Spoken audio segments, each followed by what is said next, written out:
Hello and welcome to our program. What do I want to do in this life? What is the purpose for my being born into this world? What really is my calling? You know, these are questions that we often put to ourselves. For some of us, there are answers. For many of us, life just passes by.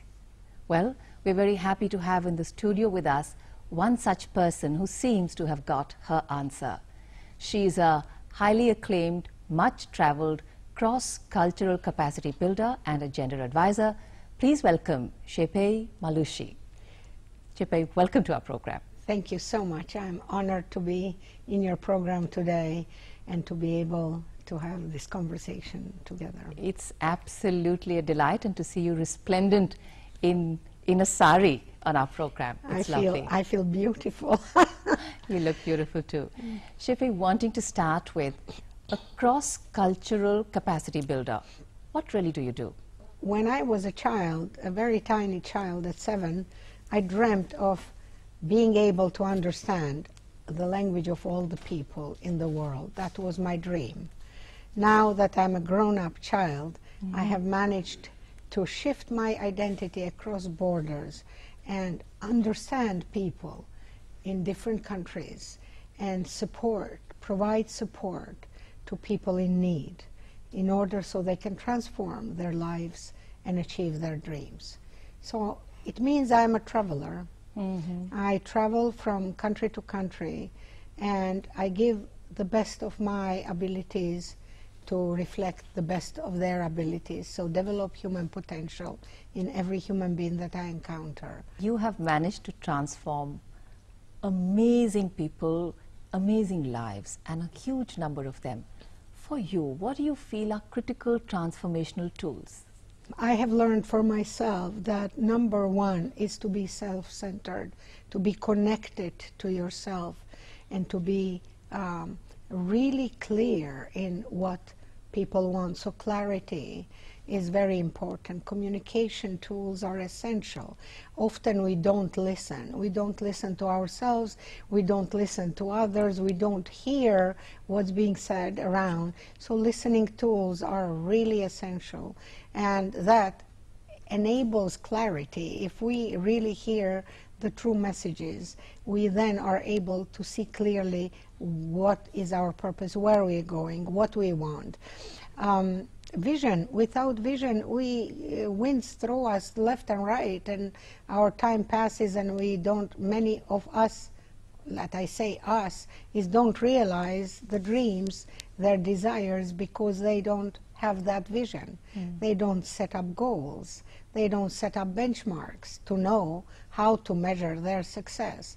So they just wait for things to happen, and when things don't happen, they deeply go into depression, into suffering, and the entire time passes by, and they don't notice the beauty around. They don't smell the flowers. They don't hear the birds singing, and they are in their internal dialogue. Why me? Why am I not getting this and that? And why am I not living life I want to live? But it's really, the key is in us. We have the key in our hands to realize and materialize our own life and our own dreams. So suppose we want to really take the first step and move away from being totally focused on the self onto understanding the self. Yes. What are some changes we need to bring about in our lives? Before we even start, we must realize where we are stuck.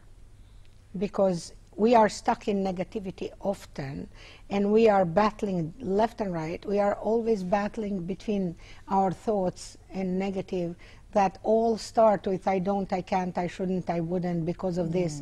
The fear of judgment of the culture and tradition, the fear of being judged by the people we love. And so it's a must to identify where we are stuck and what kind of thoughts are we thinking. Because if we realize the thoughts becomes things, and things then materialize into our own lives. We become our thoughts. So the power of the thinking is crucial to realize. Then power of the feeling, because without feeling, the thoughts don't have the power. Okay. So we must connect to our thoughts, and we must continuously change them. For example, I write them down. Every time they come like a wave. Oh, today you are not good. Oh, today you're too fat. Oh, today why you're unhappy. I put them down on a paper, and I stop them right there. And immediately I ask the question, so how would I like it to be? I change them into, oh, I am good enough. Oh, I am beautiful today. Look, I'm breathing, I'm seeing, I'm walking. And I turn around and give appreciation for surroundings. So I become aware. The self-awareness and self-responsibility are the most important things. Most of us don't want to accept self-responsibility. If you can change my life, I would appreciate it. But do I have to do the work? And it's so simple. We complicate life. It's just so simple. All we have to do is say yes. Yes to life, yes to the self, yes to everything. And with this yes, the no's keep dropping. So this is wonderful, Shqipe. You talk of these affirmations, and you know, it's such a simple tool. So and you still write them down? Yes. And flip them on their head? Yes, and I repeat them. I pick up the issue that bothers me for the day. We are all human beings, and the mind chit-chatters from morning to evening. It never stops, so makes the noise in our head. We don't stop to have a silent moment so we can feel. Then I repeat these affirmations. I repeat, like today was all day repeating, oh, this interview is going to be wonderful, easy and lovely. And then it sets up the feeling of loveliness, easiness, and I feel very comfortable. I am not afraid, not self-conscious. I'm not thinking what to answer. I'm just being natural and having this conversation with you. So that means you choose to allow what you want to flow into you. Yes, absolutely. Be open. Okay. Be open to everything, because we are not just individual beings. We are very connected to the nature, to the environment, to the people that surround us. We are energy. We are all energy. And so when we are open, good things come to us. Often we block them because we are in fear. We live in fear. So we are in doubt, we are in fear, we are in anger, we are in darkness. So dark side takes over, and we are unable to perceive the good side, the light side, the beautiful side of life. And this is struggle continuously going. And most of the people are overshadowed with the darkness and doubts and fears and blame and shame and sin. Name it, the list is chained. You know, I want to just stop for a minute on fear. And I think fear is the biggest boulder that really doesn't allow us to move forward. And somewhere we clutch it so dearly. You know, fear of, even if I have a great life today, what if this will go away tomorrow? Yes. What about my children? What about my father, my mother, my family? What if? How do you just let go of all this? Because what if is unreal. I went and I learned in Vipassana Meditation Center right here, comes in India, for years, to understand that clinging to whatever, even your own thought, is not real. It's not realistic. We're all going to die one day. All bad things happen. They have happened to me from very early age. And I have dealt and grew out of it, making the positive outcome from every experience, every challenge. So we fear because we become so attached. Your children are not yours. They come to through your body. They don't belong to you. They don't even belong to themselves. True. So what we do is, oh my God, we need to possess the child and the husband and the mother and the money and control. We want control. The total control. And we stop living. We actually stop living, because if you see yourself in the mirror today and you say, oh my God, what happened to me? I'm looking at myself. I am not the girl 20 years ago I was. And now I say, only if I had had these thoughts 20 years ago, I would have lived life more fully then, instead of beating myself up and judging myself for things that really weren't out of my control, and I didn't understand. So I feel for people. Now I've come to a place where I also have those of fears that pop up, but I am turning them around and meditating and praying and letting them go, because it's part of the nature. It never disappears, but you can control it. You know, this tendency, Shqipe, to judge and pass judgment on yourself about self-image, whether it's body image or career Yes. image or economic Yes. status, and how we're always trying to project something which Yes. is not in tune with who we are. I want your views on that. Well, I spent my entire life trying to become this image, that image, this image, that image, magazines, television, name it. I wanted to be like somebody else, because in the mirror, I never liked that image of myself. So finally, I stopped becoming. I arrived to a place where I am so thrilled to just be.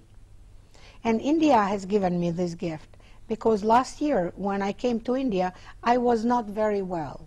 And everybody was helping me. A yoga teacher was helping my body to make it little. I couldn't climb the stairs, the bones were stiff, overweight, this and that. But everybody loved my spirit, because my body was so not in shape that my spirit was shining. It didn't matter of the shape of the body. So people loved it. Well, this year I came to India in much better shape. I climbed the stairs, I lost a lot of weight, and everybody comes to visit me and say, what happened to you? What happened, the bubbliness you had last year is not there. You are sick or something? I said, no, I am maybe just tired, but I will be myself. So in being yourself, just allowing yourself to be, people feel that and you enable them to be. Right. And judgment disappears. I think somewhere you bring this element of love into whatever you do, your classical Yes. workshops, your exercises, your games, whether it's about loving yourself, loving the environment, the core element is love. Absolutely. I think love is the most important gift that we have, and don't see it and don't use it. And we all struggle for that, but nobody sees it, nobody feels it, because in our head, love is materialized. It is either with an object or with another person, or it's always expecting someone else to make you happy. But love is around us all, glowing and growing. I mean, I look at trees here and I am connected, I'm so in love. Or birds conference every evening and every morning when they sing and talk to each other. Yes. I mean, I wake up to hear them, because it's an amazing feeling of love and gratitude and presence of the universal divine power that we are so small about. So I use love as a tool to open people up and to connect them to themselves. I have my trainings are very professionally designed. I use soft skills, a lot of conflict and communication, change management tools. However, the key emotion is love. And of course, in our international development, we cannot use the word love. So I have to fabricate it sometimes and call it understanding, or call it awareness, call it whatever. However, it is love, because when we are not in love with self, others, we don't have compassion for other, we cannot be of service to other, we cannot understand the other. It's a must for all of us on daily life. I mean, I wake up with that, aware all day long. And I check with myself what I say, how I say it, and why I say it. And then if it's with that notion of love, I'm okay with everybody. From low to high, it's fine. So what are little things that we can do during the course of the day to just touch base with that feeling and then go back? The minute you're sidetracked, the minute your head is pounding, you gotta stop and do some breathings, exercises. Okay. We get distracted from the breath. And breath is essential tool, connecting you back to the self, connecting you back to the self. And the second is the mirror. Yeah, you run outside, you just check yourself in the mirror. I see you. I see you, you are sidetracking. Are you okay? And that's it. And then the positive affirmation now and then to remind yourself. Every day you should have a positive affirmation. Every day. Okay. And that let sets that run the through mood. you. Okay. Yes, because the attitude changes, the behavior changes. For example, I learned from Thich Nhat Hanh, the very, very famous Vietnamese teacher. For a month, he trained us on walking meditation and smiling and counting. Now that is so difficult. Sounds very easy, but you are with people in a group and you have to count your step 1, 2, 3, 4, and then you have to smile during the whole thing, and then the mind gets mixed up. Yeah, you forget to count, or you forget to smile, or you're following the other. Okay. So discipline, self-discipline is tremendous, required to stay, stay put. So smile is one of the most important defense tools that you use for self-defense. No matter who hates you, when you are smiling, they're not going to be able to hurt you, because they don't know what to do with themselves when they see that you have a smile. So that becomes your protective wall. The smile is, and then instantly you bring smile into the other. And even for the cells of the body, it's healthy. Absolutely. You know? It changes the energy flow. Yes. The smile. It first looks artificial when you practice, but then it becomes natural. And for me, I always smile. I forgot when I remember times moody when I was younger, but nowadays I'm always smiling for years now. And everybody says, why you're so happy? Well, sometimes I'm not, but wearing a smile makes me forget that I'm not happy. Instantly, it goes away. Shqipe, you've really worked extensively across the world, but your heart and your passion lies in Afghanistan. You've done some very, very intensive work with all kinds of people at the grassroots level, at the ministerial level. Yes. Tell us a bit about that experience. An amazing experience, because I landed in Afghanistan by accident. I never thought that I would end up in Afghanistan. And after having been very sick, survival of cancer, I thought I was going to die. So I was preparing to die, and before I died, I thought I have to finish this and that. Okay. And so I was trying to finish all unfinished work. Well, the email came for a friend who said, would you be available to go to Afghanistan for 3-week training? And I thought, oh, what a nice place to die before, to do something good for humanity. And when I came to Afghanistan, I landed there, I came to Afghanistan when I faced their misery, when I faced their suffering. I forgot to die. I forgot about my suffering. I became so involved trying to give 100% of myself toward their healing that they reflected back and healed me. So I went for 3 weeks and I stayed 5 years, first time. Now it is 7 years now that I come and I go back. My encounter with the people was an amazing love affair. We fell in love, and I cannot tell you, behind their hard appearance that the world presents, they have a heart of gold, for at least people I have met. There is also darkness there is danger, there is war, and there is big trauma that people suffer, but my God, people have such a big heart. For example, they would spend a $60 salary, that ministerial people in ministries make $60 salary, and they would spend entire $60 salary to invite me for dinner. And then they would gather around and we would eat that dinner, and I knew my heart ached that this was their entire salary. But their honor was so big, and they wanted to thank me for changing their life. So how could I not accept that? There were, I mean, I have had so many interesting stories. People who tried to commit suicide and they survived suicide. And after that, they're in deep depression feeling unloved, feeling rejected, feeling afraid, most of them afraid, most women mortified what tomorrow will bring, people who have burned themselves and survived. And they look in the mirror and, of course, what's there to see? And to begin to teach them how to love that part of self that doesn't look beautiful, and to bring beauty slowly to that part that has been burned.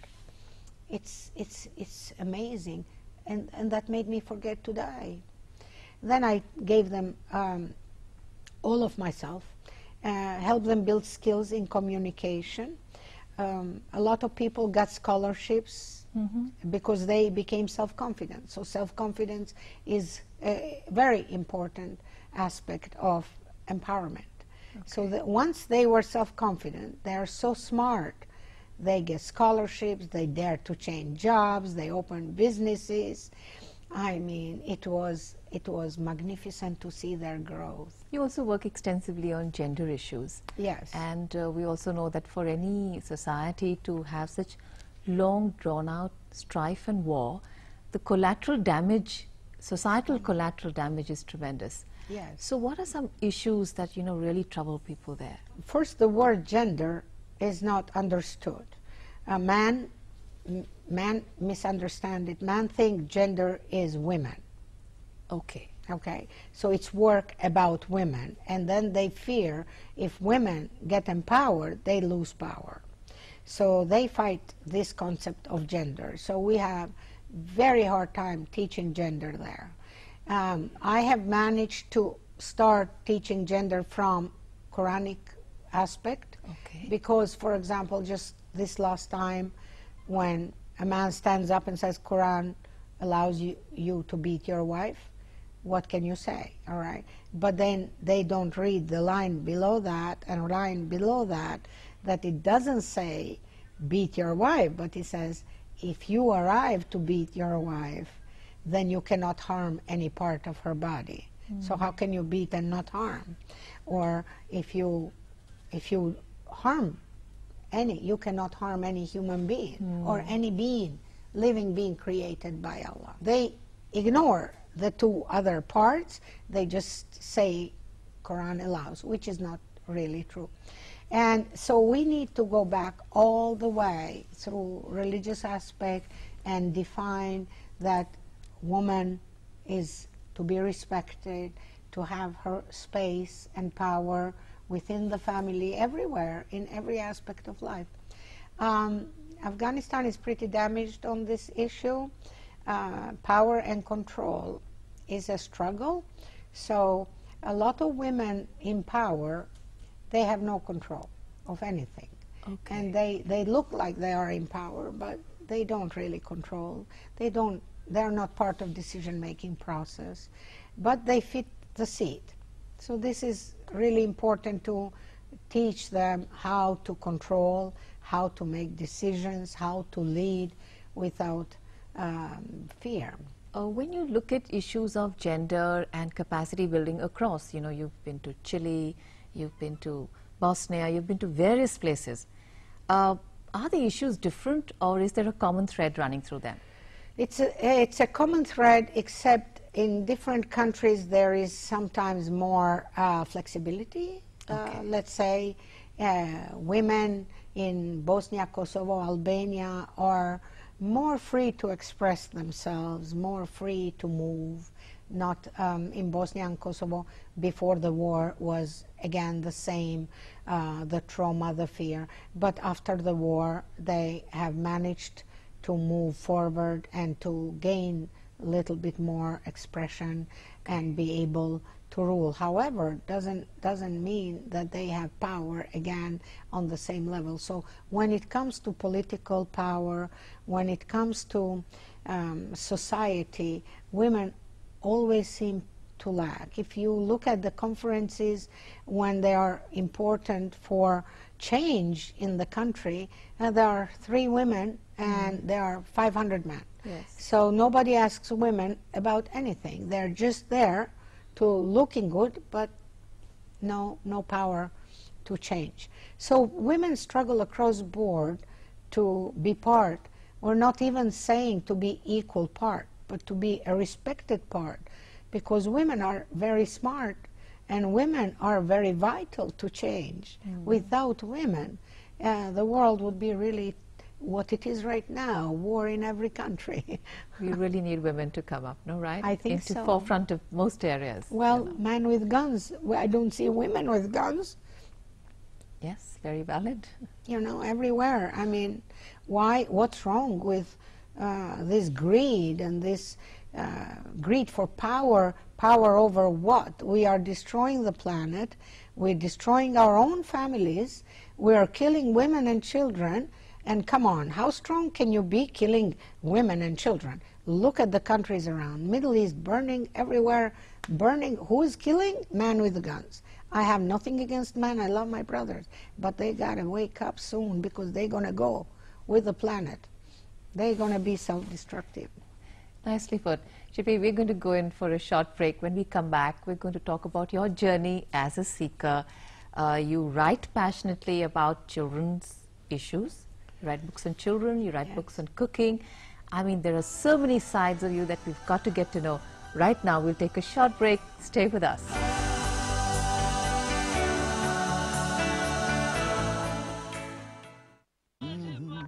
पुराने में जो दम है, वो नए में कहाँ? चलो देखे। हैं? बिना कटे? Gillette guard. महंगा होगा? नहीं पापा, इसका एक ब्लेड चले 1 महीना। P&G।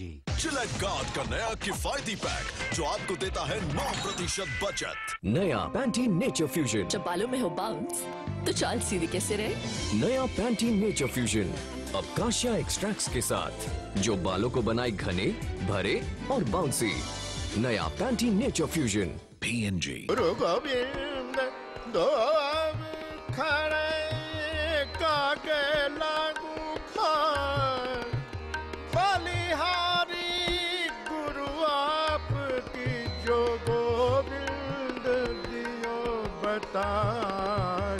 गुरु तो एक जीवन की बहुत बड़ी घटना है, और जहां आदमी झुकता है वहीं गुरु मिल जाता है। जैसे एक शिष्य को गुरु की तलाश होती है, वैसे ही एक गुरु को अच्छे शिष्य की भी तलाश होती है। भर भर प्यारा पीवे और पिलावे नया पैंटीन नेचर फ्यूजन। जब बालों में हो बाउंस, तो चाल सीधी कैसे रहे? नया पैंटीन नेचर फ्यूजन अब काशिया एक्सट्रैक्ट्स के साथ, जो बालों को बनाए घने, भरे और बाउंसी। नया पैंटीन नेचर फ्यूजन। P&G।